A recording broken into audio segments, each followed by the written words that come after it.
بسم اللہ الرحمن الرحیم۔ السلام علیکم۔ نیو کنز اردو برائے جماعت پریپ 5 سال کے بچوں کے لیے، صفحہ نمبر 32۔ پیارے بچوں، ہمارے آج کے پہلے سبق کا عنوان ہے تشدید۔ جب بھی کسی لفظ میں ایک حرف مسلسل 2 بار آواز دیتا ہے، یعنی 2 بار پڑھا جاتا ہے، تو اسے 2 بار لکھنے کے بجائے اس پر تشدید کا نشان لگا دیتے ہیں۔ مثلاً لفظ امی میں میم 2 بار پڑھا جاتا ہے، جبکہ لکھنے میں میم پر تشدید کا نشان لگا دیا جاتا ہے۔ اب ہم تشدید والے الفاظ آپ کو پڑھ کر سناتے ہیں۔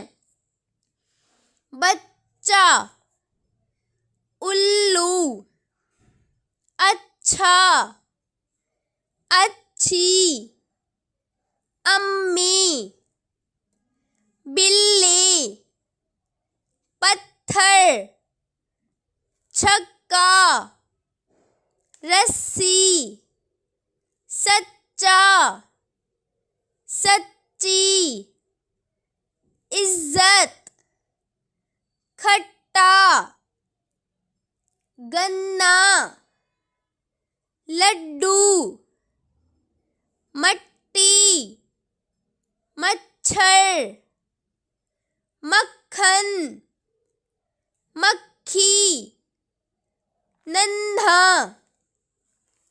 پیارے بچوں، اگر آپ غور کریں تو جو حرف 2 بار پڑھے جاتے ہیں ان میں پہلی بار یہ حرف ساکن آتا ہے، جبکہ دوسری بار متحرک آتا ہے، جیسے بچہ، بے زبر با، چے ساکن، بچ، اور چے زبر چا، ہے ساکن۔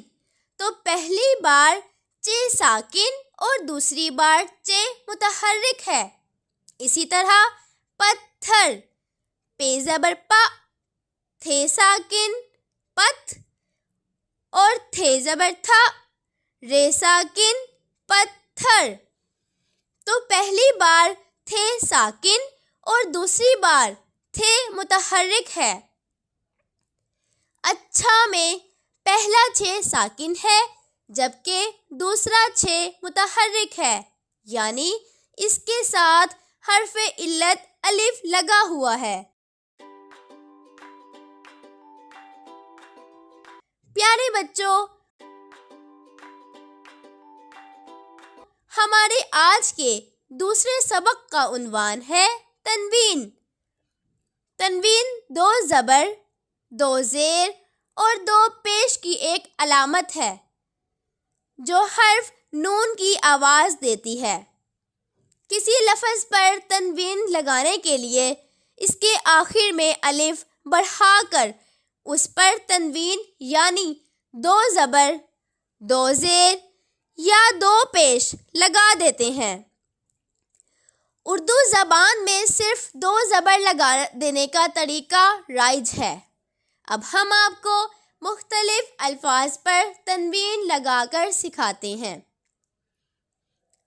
لفظ فرد کے آخر میں الف بڑھا کر اس پر 2 زبر لگا دیے جائیں تو بن جاتا ہے فردن، یعنی فرد سے فردن۔ اسی طرح اصل کے ساتھ ایک حرف الف بڑھا کر اس پر 2 زبر لگا دیے جائیں تو اصل سے بن گیا اصلاً۔ مثل سے مثلاً، حکم سے حکماً، نسل سے نسلاً، نسبت سے نسبتاً، جبر سے جبراً، عادت سے عادتاً۔ تو ان سب الفاظ کے ساتھ الف بڑھا کر اس پر 2 زبر لگا دینے سے تنوین بن جاتی ہے۔ شکریہ۔